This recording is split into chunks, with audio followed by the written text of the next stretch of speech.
Assalamualaikum warahmatullahi wabarakatuh, teman-teman semua, mahasiswa.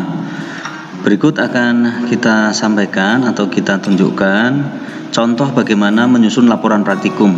Menyusun laporan praktikum ini urutannya berdasarkan dari metode ilmiah dan juga berdasarkan dari rancangan praktikum, rancangan percobaan yang telah disusun sebelumnya dan sudah dilaksanakan praktikumnya. Setelah diperoleh data maka disusunlah laporannya. Tapi sebelumnya untuk contoh yang berikut akan kita ajarkan, perhatikan dulu gambar-gambar berikut. Ini adalah gambar atau foto dari kelapa yang direndam, dimasukkan ke dalam tabung yang terisi air. Dalam beberapa waktu muncullah akarnya dan juga tunasnya. Ini kelapa. Kemudian nantinya dia ada juga kelapa yang ditanam. Kita ada tanam, diletakkan di pot, diberi media tanah. Kalau ini menggunakan media tanah, sedangkan ini adalah ini contoh dari tanaman kelapa yang direndam di air, dimasukkan dalam air. Dalam beberapa waktu muncullah tunas ini yang nanti akan keluar daunnya dan juga akarnya. Ini beberapa gambar, tolong diperhatikan baik-baik. Nanti kita jadikan acuan untuk menyusun laporannya. Nah, kalau kita sudah dapatkan seperti ini, bagaimana menyusun laporannya? Yang pertama, kita akan menuliskan judulnya. Judul. Untuk di sini, misalkan kita ambil judul pengaruh air terhadap pertumbuhan tanaman. Kalau mau spesifik ya faktor eksternal air terhadap pertumbuhan tanaman, misal seperti itu bisa. Tanamannya disebutkan juga boleh. Selanjutnya, maka yang pertama adalah tujuan. Apa sebetulnya tujuan dari praktikum ini? Kalian mudah saja tinggal copy paste atau tulis ulang judul ini di sini kan. Nah, depannya ditambahi saja kata mengetahui, boleh, atau mau diisi dengan membuktikan. Ini jadi judulnya pengaruh air terhadap pertumbuhan tanaman, tujuannya membuktikan pengaruh air terhadap pertumbuhan tanaman. Kemudian yang kedua, landasan teori. Untuk landasan teori ini kalian semua tinggal tuliskan apa? Ya, pertama misalkan kita tuliskan tentang pengertian dari pertumbuhan perkembangan. Ini biar agak cepat, Pak Teo copy paste kan di sini. Contohnya di sini. Nah, ini saya copy paste kan untuk kalian, berarti karena di buku laporan ya, berarti ditulis. Tidak terlalu banyak memang, yang pasti pada intinya di landasan teori ini adalah berisi tentang pertama, pengertian pertumbuhan itu apa, perkembangan itu apa, karena itu konsep yang kita laksanakan praktikumnya. Nih. Kemudian selanjutnya ini ada kalimat faktor yang mempengaruhi pertumbuhan perkembangan dan seterusnya, disebutkan ada faktor internal dan faktor eksternal. Nah, kemudian yang lebih penting tadi judulnya kan tentang pengaruh air tadi, pengaruh air. Ini judulnya. Nah, berarti faktor eksternal kita adalah air ini. Nah, ini penting sekali.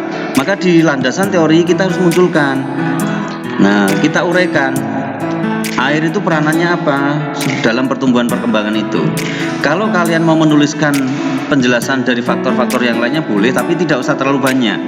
Tidak apa-apa, karena kan landasan teorinya tidak terlalu banyak. Kalau di sebuah makalah yang panjang begitu ditulis lengkap, it's okay. Tapi kalau di sini hanya airnya saja yang penting tertuliskan. Itu landasan teori. Kalian bisa cari dari literatur, browsing, terus nanti tinggal dituliskan di sana. Berikutnya yang C atau Romawi 3 boleh, rumusan masalah. Kembali kita akan menuliskan, jangan terlalu pusing. Rumusan masalahnya bagaimana? Ini kita ambil judulnya. Rumusan masalahnya ini kita tulis ulang dari judulnya dah.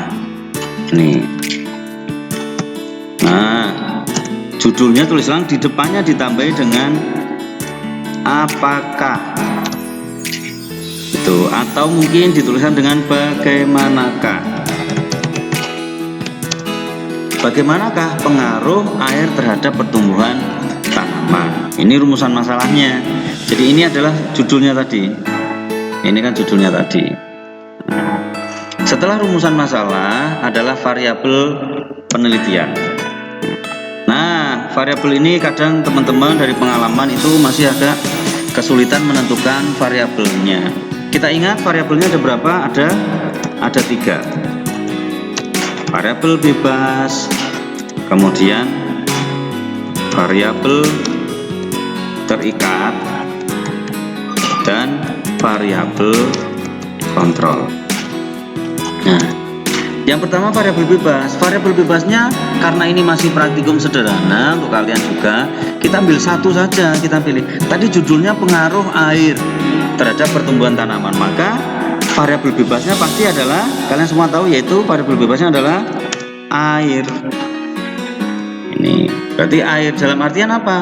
Oh, berarti yang menjadi variabel bebasnya jumlah airnya atau volume airnya, misalkan. Tuh, volume airnya yang diberikan di sana. Atau dianggap sebagai airnya ini sebagai medianya, itu bisa. Misal seperti itu. Jadi kalau yang tadi ini kita tuliskan, oh variabel bebasnya adalah airnya yang kita berikan di sana dari faktor eksternal. Bisa volumenya atau sebagai medianya. Kemudian variabel terikat. Variabel terikat. Kita lihat lagi gambar ini. Lihat, kalau sudah dimasukkan di dalam air, yang kita jadikan indikator atau tolak ukur keberhasilannya adalah munculnya akar, yaitu dengan panjang akarnya, kemudian munculnya tunas atau jumlah daun. Ini adalah variabel terikatnya. Sehingga di sini dituliskan variabel terikatnya adalah yang pertama adalah panjang akar. Tuh, bisa juga tinggi tunas atau tinggi tanaman. Bisa juga jumlah daunnya. Ini variabel terikatnya. Oh, berarti tadi dari praktikum kita diukur panjang akarnya, tinggi tunasnya, itu. Jumlah daunnya, ini variabel terikat. Kemudian variabel kontrol, artinya variabel-variabel yang dikontrol harus dalam kondisi yang sama. Contohnya apa yang dikontrol adalah, berarti kan tadi yang harus sama adalah ukuran potnya atau wadahnya. Kemudian ada bisa lagi, contohnya adalah harus sama itu, jenis airnya bisa. Artinya apa? Kita menggunakan air ledeng atau air sumur, jenisnya itu. Jangan terus menggunakannya, kadang-kadang direndamnya pakai air ledeng, tapi besok lagi ganti airnya dengan air yang diberi nutrisi, atau mungkin pakai air teh, atau mungkin pakai air yang dari kemasan, atau mungkin air-air yang sudah dicampuri dengan nutrisi, atau mungkin air rendaman beras. Itu kan bisa dijadikan media bahan. Tapi di sini jenis airnya harus sama, yaitu air ledeng. Kemudian apa lagi? Cahayanya. Cahaya. Artinya apa? Bahwa perlakuan tadi, kelapa yang dimasukkan ke dalam air tadi diletakkan di tempat yang terkena cahaya atau tidak. Kalau di tempat terkena cahaya terus, itu. Jangan ada yang kena cahaya, ada yang tidak. Ini contohnya. Jadi dia variabel dikontrol, diatur begitu. Sekali lagi diingat, panti ulang, variabel bebasnya itu misal satu saja lah. Tidak usah banyak-banyak kamu, karena itu yang kita jadikan acuan di sana.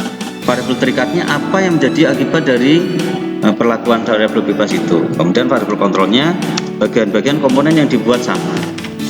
Nih. Nah, kemudian hipotesis itu kan jawaban sementara, perkiraan. Tuh. Nah, hipotesis itu sebenarnya kalau secara ilmiah itu ada hipotesis, hipotesisnya ada 2, tapi kita buat satu saja di sini.